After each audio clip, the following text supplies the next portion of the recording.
told me in an earlier conversation that you were a military brat growing up. What was that experience like for you, and what did you learn from it? Well, it was wonderful for me. Not every child, I think, benefits from the moving around. I attended 13 schools before I graduated from high school. Ended up going to, as I told you, about 4 universities. Wherever my parents would move that had in-state tuition, that's where I went to school. So it took a while to finish my college courses during that time. But I found it very exciting to move to a new place, and probably by the time I was 7 or 8, I kind of had grasped how to make new friends pretty quickly. You know, there's kind of this standard word, standard approach, and often we would live on a military base, so there'd be other friends there too to meet that were used to that. But overall, it was fun, and I think I owe it to my mom. I understand later on in life I've read a number of books about military brats, and a lot of children have a really hard time with that experience if the mother isn't a strong woman in terms of convincing her children they're going to be fine and making it seem easy and fun. So I credit her with that. When you were growing up, you told me that you didn't have aspirations. You weren't planning on getting into the field that you're in now. What was your plan back then? What did you go to school for?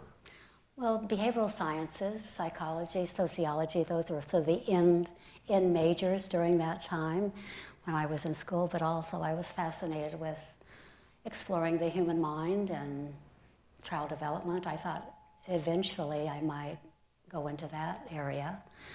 But overall, it was just the study of people and societies that I was interested in.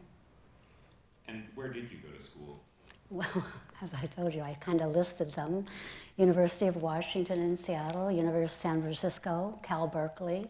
In Berkeley, I moved to the East Coast and went to the University of New York, Albany, and a few junior college here and there that offered some summer credits, and finally ended up in Colorado.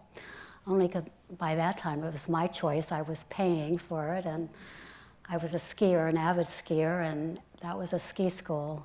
And I could train with a ski team, and they had Wednesdays off, so every Wednesday was ski day. So it was an ideal last college to finish my career in, and that's where I got my master's. And was it skiing that I guess brought you to, made you decide on Colorado as a kind of a final destination for your college career, or were there other factors there? Oh, it was absolutely skiing. I'd had a lot of serious college, and at that point I thought, well, I could finish out a fun career. And is that echo bothering anyone, or is it only I'm hearing it? Only I'm hearing it? Yeah. Thank you. Did you do any skiing post-college, or did you just kind of wrap it up after that? Oh yeah, my dad was stationed at Fort Richardson when I was 12, and so that's what brought me to Alaska in the first place, and that's what introduced me to the ski world. We had to ride an open-ended military transport bus up to Arctic Valley. It was freezing, so my brother and I would, after school, catch a 4:30 bus up there, just about get frostbitten before they took us to the top of the mountain there, and we would ski. They had lights, and so we taught ourselves, with many, many falls. But we both became really avid skiers. My brother actually went to the Olympics in Sapporo, Japan, skiing. So he made a career of that. I didn't get anywhere that close to that. Didn't even make the ski team, but anyway, I loved it. In terms of your college degree, how did that influence your life direction? Was that very formative in the direction that you wanted to go, and have you found it, I guess, helpful in the work that you do now? I think both. It, definitely helpful, but I don't think it directed me to working with individuals with developmental and intellectual disabilities or severe disabilities of any kind. I really thought I would work more in studying community life and surveying people, finding out what they thought, understanding the institutions in various communities, the large and small. That's where I thought I would go, more as a researcher rather than a direct provider. What role did your parents have in shaping your upbringing and your life goals? I know you mentioned your mother and kind of the role that she played in kind of keeping you supported through your military prep years. Well, they certainly valued education. My father grew up a poor farm boy, literally, with 6 sisters, and he was the only son. His father died. His 6 sisters in the 1920s went to college, and so did he. So they found a way. I mean, every one of them was a college graduate. They all became teachers. My father went into the military, of course. But so education was important. My mother was a teacher in a one-room schoolhouse in rural Georgia. When she met my father, the older kids were taller than she was, although she was tall. But so she had the experience, unusual experience of that, teaching all grades. And we never thought of either one of them as expecting anything of us other than A's. Though never a word was said. We were allowed to do our homework in front of the TV. We were just, there was no schedules or rules or did you finish your homework to any one of the 5 of us. I think we enjoyed learning, and I think that because it was such a casual thing in that household, that just made it easier for us. We really didn't get a lot of praise for what we did do. It was just, if it made a difference to us, then that was what was important. So after Colorado, as you mentioned, you came to Fairbanks, and you told me that was in 1974, so right kind of at the beginning of the pipeline boom. What made you want to come to Fairbanks after Colorado? Was it just wanting to get back up to Alaska because of your experience in Anchorage at Fort Richardson? Or? It was part of that, part of the beauty of Alaska, part of the primitive environment that I thought I might find in Colorado, but didn't find necessarily. I remembered a lot of good memories I had of living there as a teenager. I had to leave right before my senior year, and that was not difficult, but I felt like I hadn't had enough of my time in Alaska. And so all the way through college, I thought, well, when I finish, that's where I'm going to go. Unfortunately, I met my husband-to-be, though I didn't know it at the time, who thought Alaska was the last place on earth that he'd like to be. So it took a little convincing eventually to have him make a trip with me to check it out. And although he wasn't at that point when we were here in '73 at all interested in returning with me, at all, I'll say it 2 times. He, on the way out, I'll have to say, in the Yukon Territory, we got stopped dead in our tracks by the Northern Lights. And this sounds like one of the stories you make up. But they were so sensational, and we hadn't passed another car for hours. We were on the clock trying to get back to Colorado. And suddenly it was so spectacular, we stopped and we got out, and it felt like the Northern Lights were right above us, circling us. And some people say they can hear them, and of course that's supposedly not the case, but I will tell you, we heard them. And for some reason, that experience changed my husband. Thank goodness, because I thought, well, it's either you or Alaska, so we'll have to make some decisions here. And he interviewed when he was up here at the university, and about a year later got a call that there was a job for him. He was teaching somewhere else at the time, so he had to resign when the timing was right, and that ended bringing us back up here. And like you said, you got here in 1974, and those were the pipeline boom years. What was it like to live here during the pipeline years, and how was it finding things like places to stay? Yeah. Well, I think I told Tom the story. We drove through the night again. That seemed to be our method of transportation. We arrived in Fairbanks early morning and found the McDonald's, found a newspaper, got some coffee and sat down. And I think maybe he was thinking about getting something to eat, and I opened the rental section. We'll have to find an apartment or a place to live. And those of you who are here during the pot find are shaking your heads already. I'm scanning down. Am I in the right column? Suddenly, I realized, houses, apartments, etc. for rent. The only listing said tents for rent. Tents. And there we are with a 3-month-old baby at that time. And I'm thinking, well, that's going to be difficult. I mean, I was all for camping for a while, but I thought it was going to get cold pretty soon. And we just sat there and kind of chuckled. I thought, well, what do we do now? And I said, you need to go back to the university, and they need to find some place for us. And they did, which was great. But I had to just chuckle. I thought, this can't be serious. What are they talking about? But after about a week or two living here during the pipeline, I realized it was both a very exciting place, a challenging place, but I was really glad that we came at that time. We knew nothing about it. It was completely unexpected that we would arrive at that time, but every single day, as any of you have been here, there was something new and something either fun or like, oh my goodness, I can't believe this is happening. It was really a great experience. And of course, my husband was teaching here at that time. And what he learned from the students that would take a semester, a quarter or whatever it was back then, and go up and work, and then stay here for us. So he got some inside stories that were pretty incredible as well.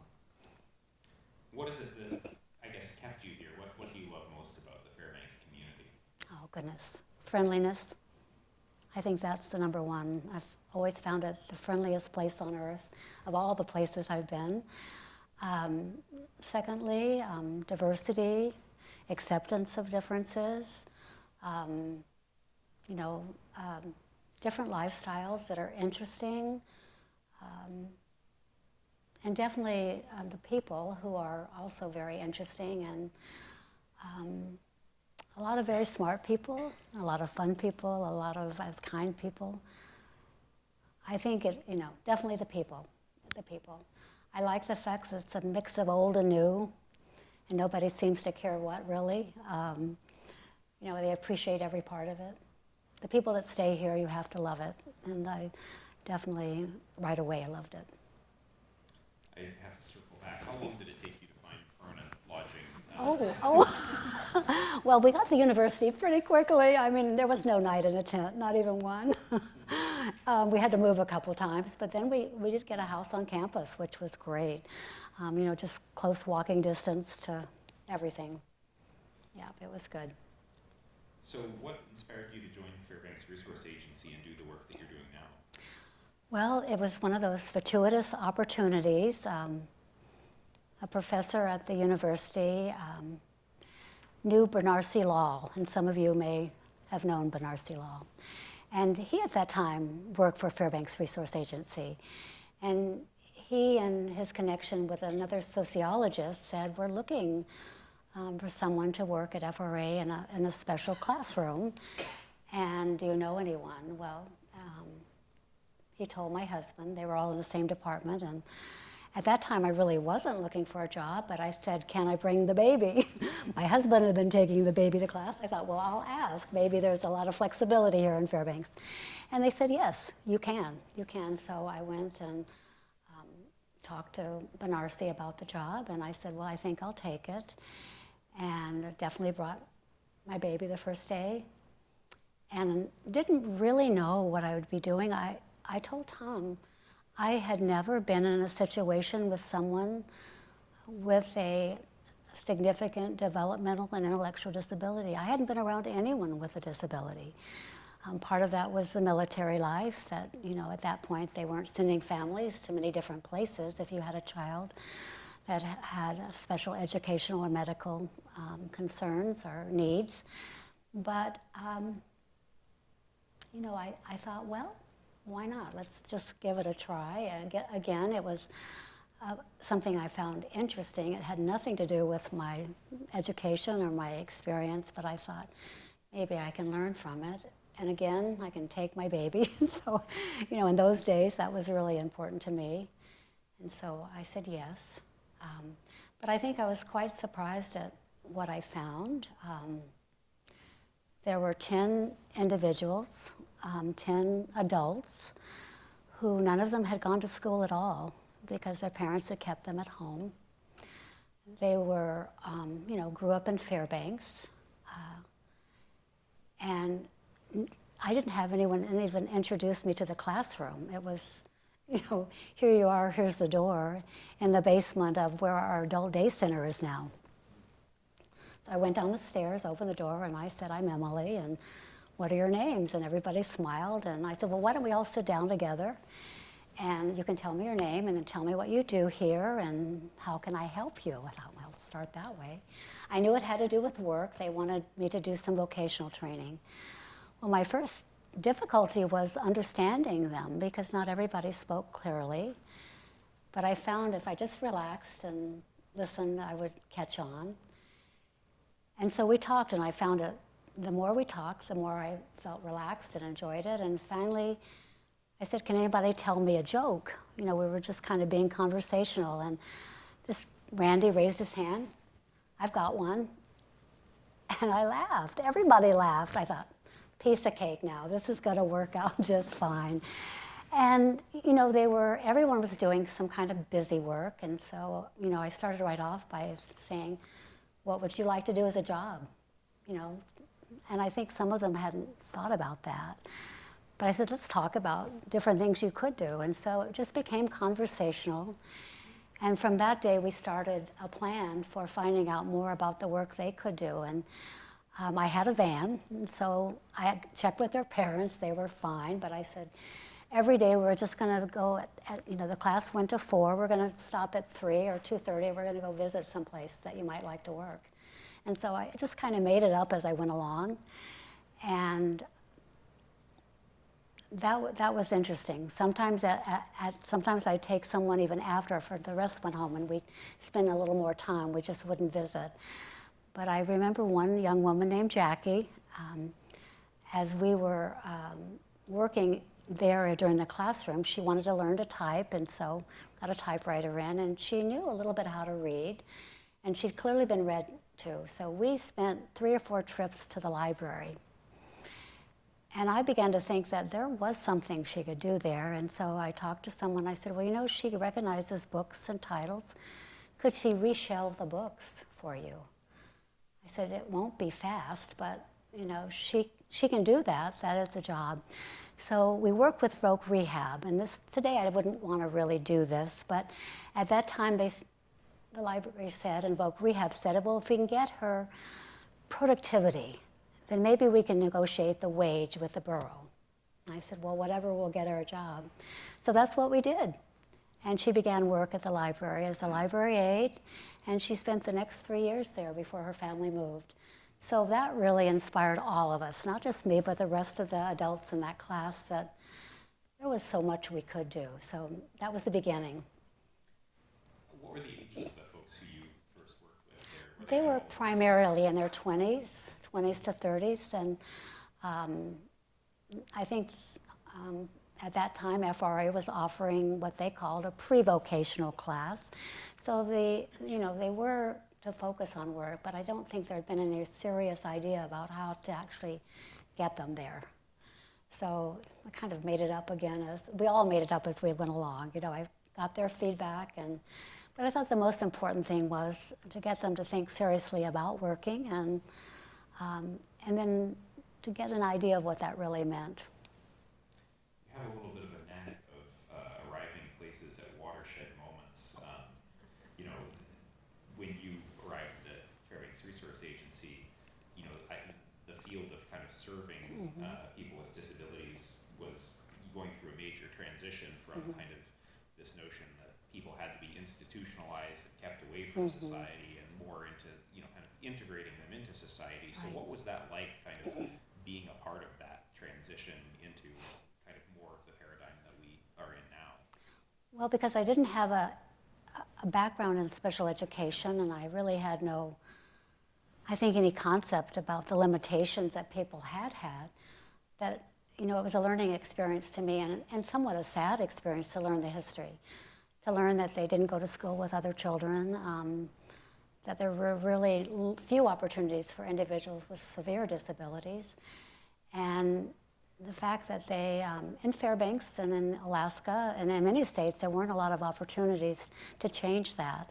And so I think initially I felt excited about the opportunity, just really wasn't sure how to do it. But I think, as I told you, I had some opportunities to take some training in Oregon, at the University of Oregon, which was one of the prime areas where this was occurring, that they were, both in specialized training and in creating opportunities in communities, and to really awakening everyone to the opportunity that a full life was possible. At about the same time, there was beginning to be a push to close institutions in our country. So that really helped as well, because with that movement to place people into communities were having to think about where people would live, where they would work, would they go back to live with their families, would the families be able to support them. There was a lot of change going on that really excited me, because it meant that there was going to be a lot of help getting to a place that I thought we should go to. You mentioned that training at the University of Oregon, and you had kind of another experience in Oregon that I think you mentioned also really kind of changed your attitude and shaped your attitude toward disability services.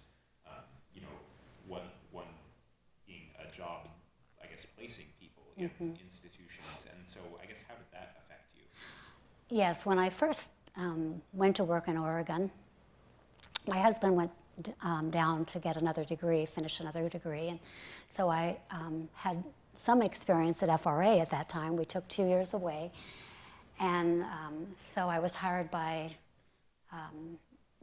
the county of Marion County, which is the capital, Salem, of Oregon, to be what they called at that time a coordinator of services, and similar to our case management and things that go on now. But I both helped people and families connect to services. I would actually take infants to, University of Oregon Center for Diagnosis and Treatment, families and twins. I drove all over the state of Oregon getting parents connected to services. But one thing I had to do was, when someone had a significant disability and they didn't feel that any other place but the institution was the right setting, or when someone perhaps acted up or got arrested for what was considered inappropriate or dangerous behavior, they were sentenced to 1 year in the institution. Not jail, not probation, but 1 year in the institution. So what I was hired to do is investigate that and go before court and go meet with their attorney. That was a court-appointed attorney that was given to the individual, and find every opportunity to keep them out of the institution. This was really a difficult job, because there was just simply an opinion that, even at that time, that people should remain in the institution. That was the safest place that kept them out of trouble. And it was often hard to keep them out of the institution. There was a big institution there, Fairview, and it was very typical. Maybe I'll tell a brief story about that. But so I would do my best, and I have to say, in the 2 years I was there, no one was placed back in the institution during my watch. But it was difficult, because often there were witnesses there that would say, this happened, that happened, and this person really is not safe to be in our community. We have that today, even though we don't have any institutions. But what formed my idea about institutions most clearly was a personal one. When I had worked with a family for quite a bit of time, they had a 10-year-old son, a beautiful towhead blonde-headed son, and they had 2 teenage daughters, but their son had very difficult behaviors, very uncontrollable temper and physical aggressive behaviors, even at 10 years old. They literally had to put him in a makeshift cage to sleep at night to control him. There weren't medications at that time. That was a long time ago. And so they were at a point where the teenage daughters were really having some difficulties having any kind of a normal life. And mother and father were never sleeping. One of them was up all night. And this had gone on for a number of years. And their doctor was recommending time in the institution, because institutions from the turn of the century were seen as the place where the best care and the best medical treatment and the best education could be provided for children with difficult behaviors. That's not the case. We know now it's simply not the case. But I had the unfortunate opportunity of picking the mom up and that beautiful little boy. The dad wouldn't come, and driving them to Fairview, the institution outside of Salem. And I remember it so vividly, taking one of his little hands, and the mom took the other hand, and we walked in to where he was going to live. And we walked into his bedroom, which was a huge room, as huge as this door, the windows, lined with cots. And if any of you have been in an institution, that's what you would see back in those days. And that's where his bedroom was going to be. And we walked into the bathroom, a bathroom lined with toilets in a row, no stalls, no privacy, nothing. That was going to be the bathroom, and so on and so on. And I have to say, I was shocked. I had only been to one during a high school tour many years before when I lived in California, and that was a field trip we took, and I don't think we saw anything that was that bad. But this was horrible. And I didn't know what to do. It was one of those instant feelings where you think, well, I'll take him home with me, for a while. I'll give this family a break. But I knew I couldn't. Mom felt that this was the best place for him. But it was probably the moment I felt that I had failed so terribly in not finding an alternative placement. And I really thought at that point, I need to be somewhere where I can make sure that people have a life in the community. And definitely FRA has been that for me. FRA was founded in 1967, and at the time there wasn't really any organization doing that same kind of work in the community. Why was that so important to Fairbanks? Well, I think simply because of the fact that for so long families had been placing their children in institutions outside Alaska, or keeping them at home with no opportunity to go to school. The mainstreaming had just begun to be an approved policy so that children could go to school with others. And so it was at a time where families needed support. If they were caring for their child at home, they might need some respite. They may need some counseling. They may need some education about what they could do for their child. They might need someone to go to an IEP meeting for them at the school district so that they could say, my child needs this or my child needs that, and found the courage to speak up.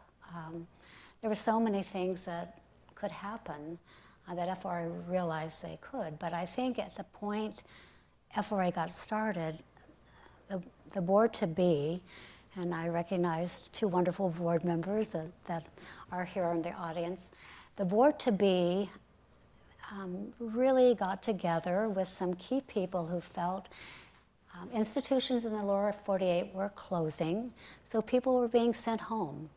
They were spending home to communities that didn't know them. They were being sent home to families that were no longer there. And they were wandering the streets of Fairbanks. They were adults, but they had no place to go, no place to live, no place to work. And board members who were going to become part of the beginnings of FRA were seeing them. And one was a Dr. John Noyes, who worked at the Tanana Valley Clinic. And every day a young man who appeared to have Down syndrome would work past the clinic. About the same time, Dr. Noyes must have been taking a cigarette break, because he had frequent breaks where he would walk outside in the parking lot. But he befriended this young man, and that began the start of, well, what are you doing here? Well, I lived in an institution. I lived in Oregon or Washington, wherever he said he was from. And I'm back here. And basically he said, I don't have anything to do. I don't have any friends. And so that's what started the whole notion of a service that our community would need, that clearly things were happening in our country in the lower 48, and Fairbanks wasn't prepared for it. So the idea of forming an organization that could provide work, that was really the first big goal, was to find a place that could help people get to work in Fairbanks. You mentioned how folks from here in Alaska were often sent outside to be institutionalized because we didn't have those kinds of facilities here. Right. I know that one of the facilities that is kind of famous within Alaska is Morningside Hospital in Oregon, and kind of a lot of kind of generational legacy of folks who have been placed in that institution, and in some cases, like whose families lost track of them, kind of along. There's been efforts in recent years to kind of, track down and retell some of that history. Have you been involved with that? I know the two women who have been instrumental in that, but I haven't been involved in this searching for families. No, I haven't. One of the ways that you have helped change attitudes about what's possible for the people with disabilities whom you serve is finding jobs and opportunities that suit their abilities. Tell us about your experience leading a telephone repair squad. Right. Well, as I said, when I went to a training in Oregon, there were some researchers there. University of Oregon is known for its research in the lives of and promoting the lives of people with developmental and intellectual disabilities, and all disabilities, really. And they had some research going on that was to prove that people with significant and cognitive disabilities could learn very complicated tasks. And so I spent a week with the two researchers who were trying to prove this. And we went to a setting that was provided by an institution nearby, in which some of the most severe inmates of that institution were brought in to meet with me and several other of the researchers to learn some complicated skills. And what I was learning to do was to teach them some very complicated skills, and all the very tiny things you need to pay attention to when you're teaching someone a skill, 1, 2 step, 3 steps. So someone whose mind might be in many different places and not have any foundation in what it means to even learn in an academic setting may have some real difficulty paying attention to what's happening in that teaching setting. And just to be very brief about the description of what it meant is that you have to analyze every movement they're making and you're making during the training process. So if I was really telling them that they needed to pick up this object and place it here and then place it over there, and they might be doing that quite slowly, I need to pay attention to what happens to their hand, what happens to the activity between this. It could be a nod of a head, and what happens when it goes over here, which means they might rub their nose or they might go back and forth before they put it down. Because all those 3 activities between those 3 steps are going to mean a delay in their learning how to do that motion altogether, which is to go here, here, and here. Now that sounds really simple, but believe me, I learned it to be very complicated during a week where I worked with, I remember I was assigned to someone who had some very dangerous behaviors, and I was told that. But someone that they thought could be a very good learner in this, and they were hoping to find a way to place him in some work in the setting he was in. And so I was a little nervous getting to know him, and I thought, well, they didn't tell me exactly why his behavior was dangerous, but I remember thinking, all right, I'll just be very calm here. But I realized he was also, I thought, very bright, because he began to pick up what could delay him staying with me longer by, different kinds of tiny little movements that I didn't realize he had made until we went the second time around, and then it would, it'd be like this or whatever. But I thought, my goodness, people are really smart. I worked with about probably 6 people over that week, and I realized that, no, they wouldn't have difficulty learning at all. I mean, even the person that probably by IQ or by, a developmental, disability that might prompt some of their movements, cerebral palsy. No, that had nothing to do with this. There were so many bright, bright people that could learn, regardless of their IQ. They could learn motion and movement. They can put two and two together. And so it was both a teaching experience for me to learn that I had to pay, when I was training someone, to pay such close attention that they only repeated what I had shown them to do, rather than many other things they might add to the joy of doing this task. And so when I got back to Fairbanks, I thought, well, what kind of work is out there? I thought assembling that would allow me to put this to test. And actually at that time, MUS still gave out phones. If those of you remember, you got your telephone from MUS, and you might get a phone that might fall apart pretty quickly, not run. You have to go back and get another phone and another phone. But they had difficulty getting people to repair the phones. And so I went to talk to them and ask, well, do you need a group of people to put the phones together? I'm looking for work. And at FRA we have some employees that I feel they could do the job. And well, they gave me several phones, and well, first I had to go learn how to put the phone together, the wiring together. It was 19 steps. I had difficulty learning the 19 steps, but I thought I know how to teach people this, so I've got to learn it. So brought it back to FRA, and there were a number of people. We were taking some of the remaining residents of Harborview, which was the institution of Valdez that was closing at the time, and people, when people are very attentive to detail, and I will say, I didn't know diagnosis then, but I later learned that a number of the people that I was working with had autism, and they really had exceptional attention to detail, and I thought, these folks can do this job.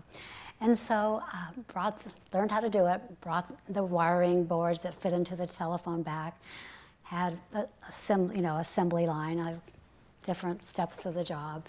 But anyway, it was really, really remarkable. We were able to train 5 people to do the 19 steps in the course of a week.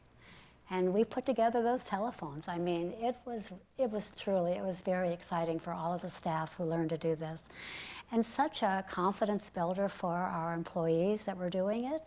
And I think such an eye-opener for everyone, because you wouldn't have thought that FRA would be taking that contract in.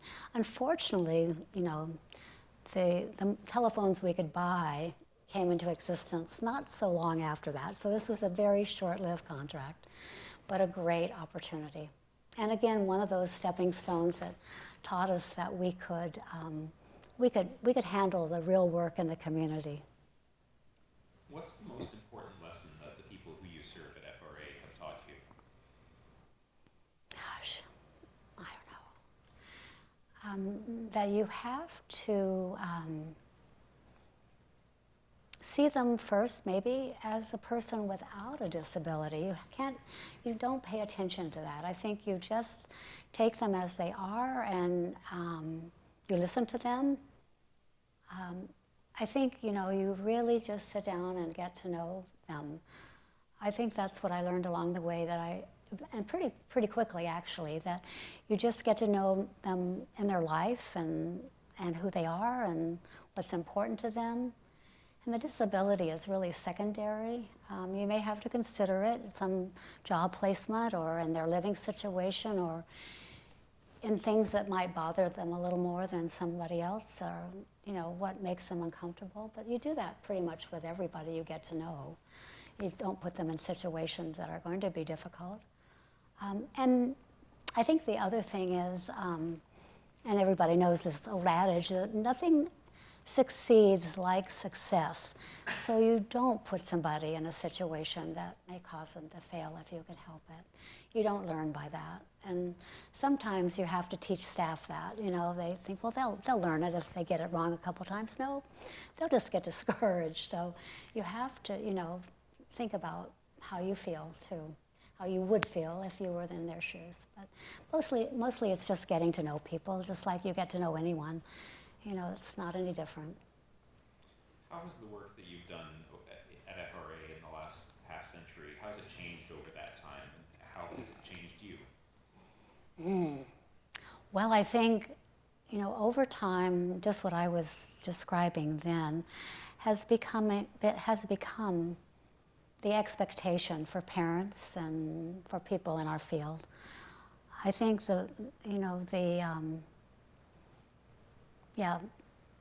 I think that's the difference over the time, that disabilities for so many reasons, is becoming part of our community, part of our lives. If we all live long enough, we'll have one ourselves.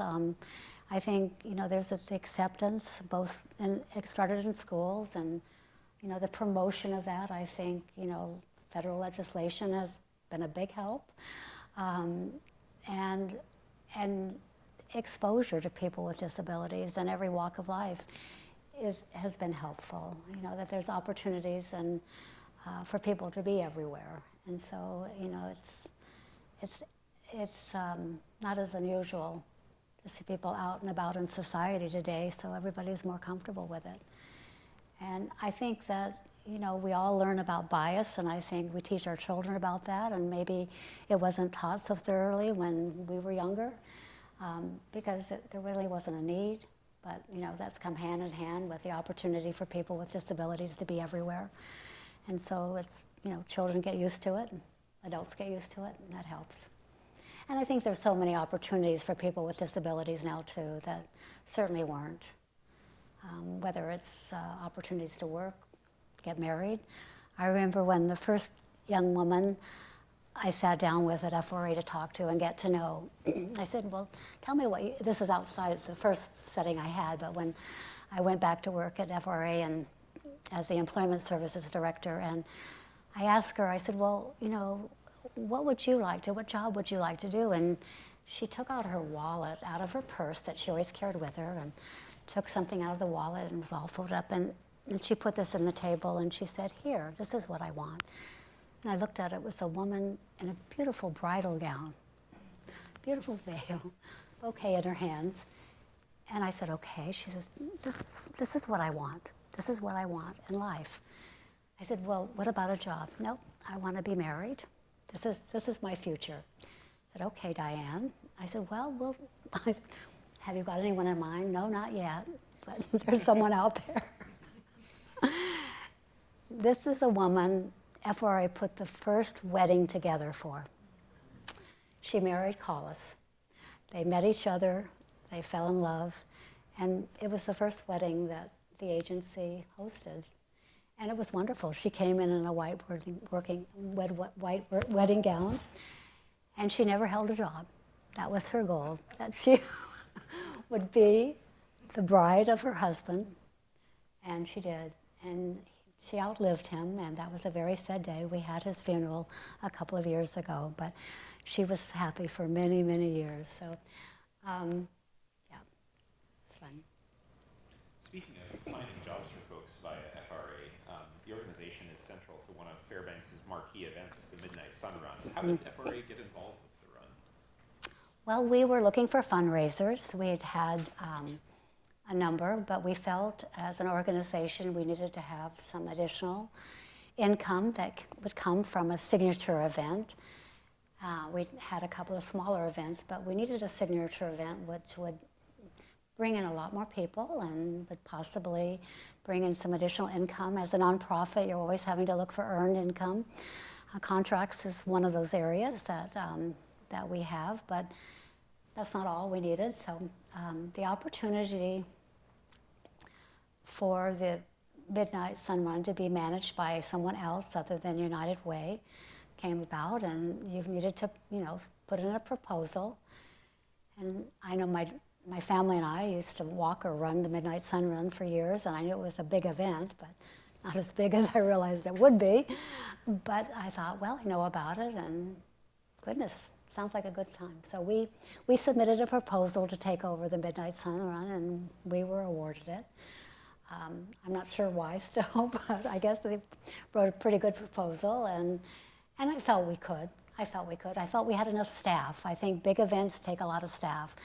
Whenever you put on an event as a nonprofit, you have to decide, they're always labor intensive, extremely labor intensive. You have to have a supportive board and you have to have supportive staff. You have to have a lot of staff, or else you spend more time putting on events, fundraising events, than you spend working.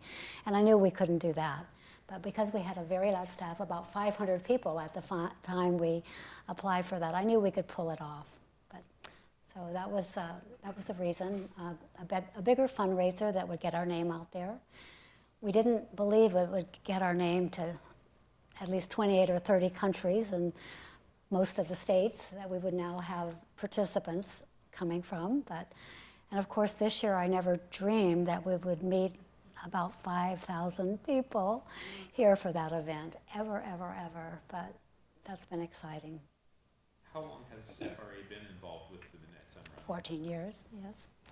So yeah, I've kind of learned a little bit more every year, definitely, and it's gotten bigger every year, and we've been able to add to it. I said, the one thing I made my staff promise, I said, if we do host the Midnight Sun Run, we have to do one thing differently. I said, you know, I've always gotten to the finish line and it's like, we all look around and everybody's so excited and we get to Pioneer Park and we just have to go home. And it's like, you know, midnight, 1 or 2 in the morning, you want to celebrate. I said, if we get this, you all have to promise that we will put together a post-race event. And I said, we all have to be willing to do that. And so we did that the first year. That was exciting. The Salmon Bake decided to stay open. We had sponsors for a beer garden, which I thought was great. We had music. The whole park decided to stay open, and it really did make a difference. There was plenty of things to do afterwards, plenty of places to go. And then we've built on that. And you know, the community comes out for it. Even if you don't walk or run the race, it's another late night community event for the Midnight Sun Run. But I was really just thinking for all the runners, like we get our little watermelon or our orange and our cup of Gatorade and we get to go home. And I thought, now everybody can stay for a while and celebrate the race, and that's what's happened. How many times have you run or walked the race yourself? Oh my goodness, not since we started hosting, but when I was younger, probably both ran and walked, mostly walked. A couple of times I sort of trained for it to run. Oh my goodness, I would say 10 or 15 times in my younger years and my husband's younger years, yeah. And my daughters became runners as a result of the Midnight Sun Run, so they like to give credit to that. You mentioned your daughters, and you told me you have 2 daughters, one who has stayed kind of local to Fairbanks and one who has, left us for the big cities. Yes.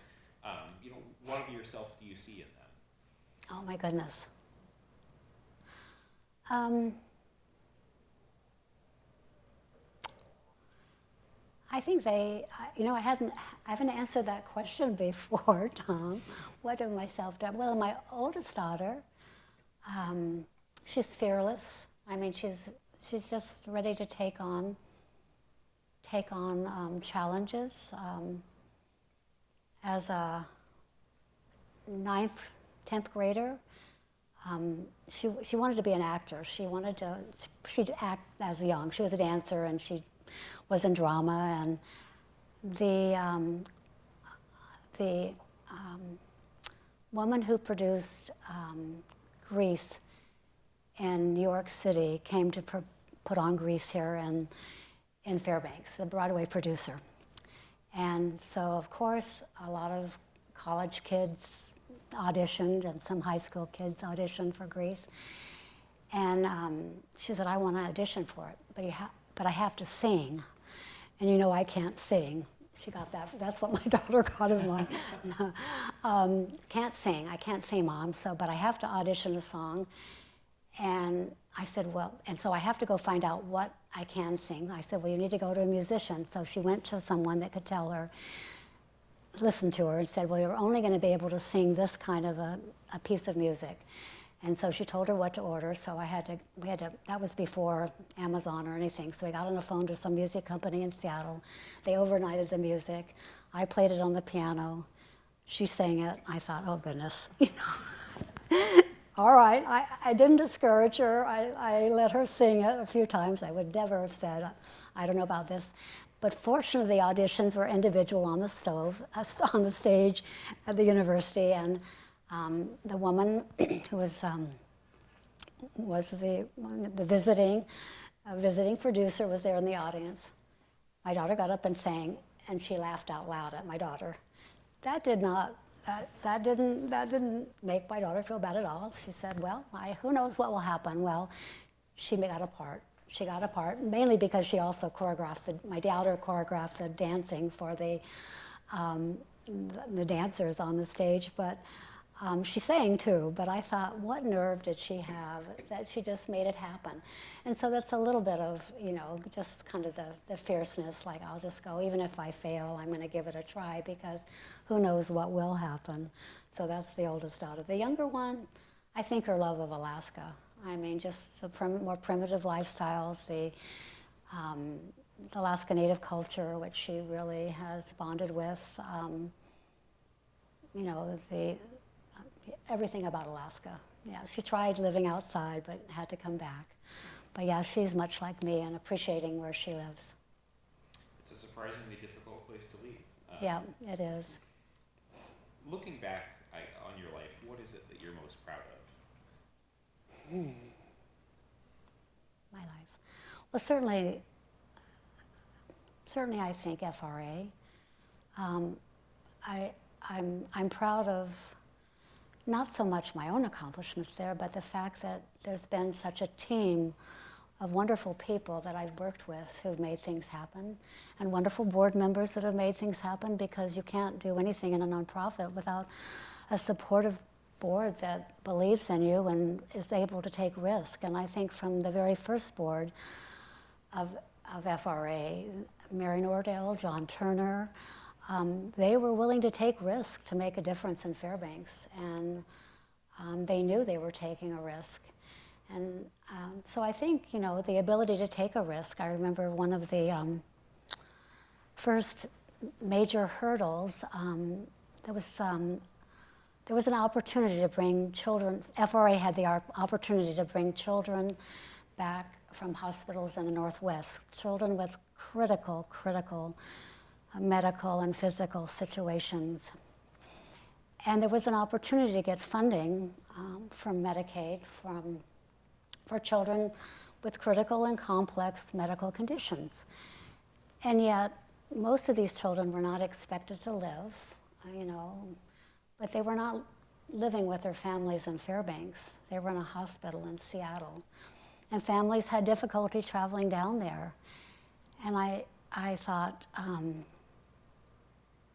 well, we need to think about this. I think we can do it. I know our staff can do it. I talked to them. I know the people that are supporting families now understood what it would mean. I know that the providers that are providing respite care or in-home care or community opportunities to children with complex medical conditions are doing a good job.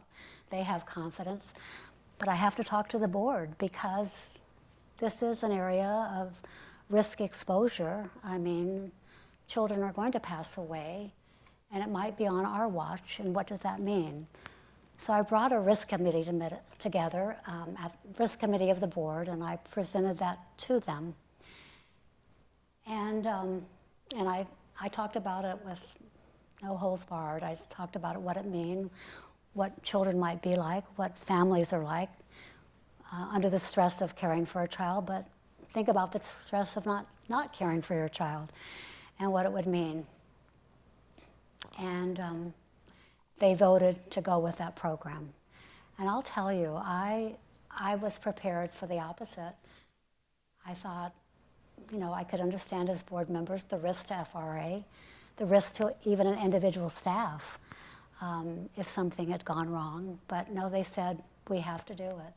And so I've learned so much, and I've gained so much, and I'm so proud of decisions from our board like that. But it's no different than the first board made to, provide employment and provide housing and provide an opportunity for a full life.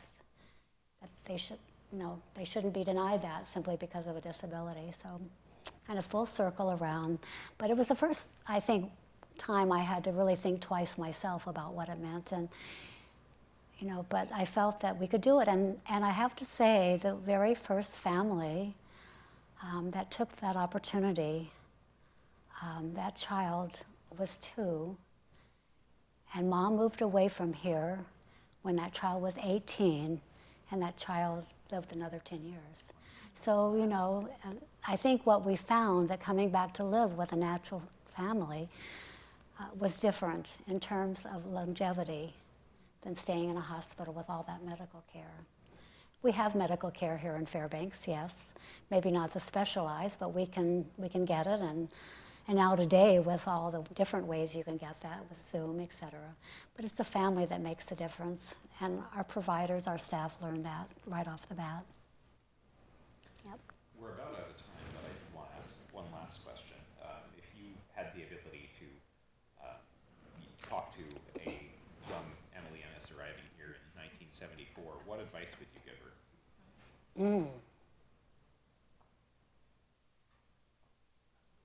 Goodness. What advice would I give someone? Just be confident. I think have confidence. Have confidence, make good decisions based on the confidence and the knowledge you have, but have confidence, once you decide to do it, that you can do it. It may be a bit of a curved road. Not everything has gone straightforward, but, have confidence and continually believe in the reason you're doing this. You're always having to convince somebody. Still, in this day and age, you're always having to speak up. You're always having to argue a bit. You're always, and that might be with your own staff who say, we can't do this, And you're always having to remain calm. I think that's it. You can get strong, but you need to remain calm because everybody needs that. The people that you supervise or support or lead need to know that you have the confidence, but that you will listen to them, you'll walk through things slowly. You're not jumping in anything unnecessarily or without confidence that you can do it. Yep. Thanks so much for speaking with us and sharing all this with us. Well, thank you, Tom. You've done a wonderful job, and I want to thank my 2 board members here who've come to hear me, Carol and Becky. They've been great. They've been great, and I appreciate your being here. Thank you again.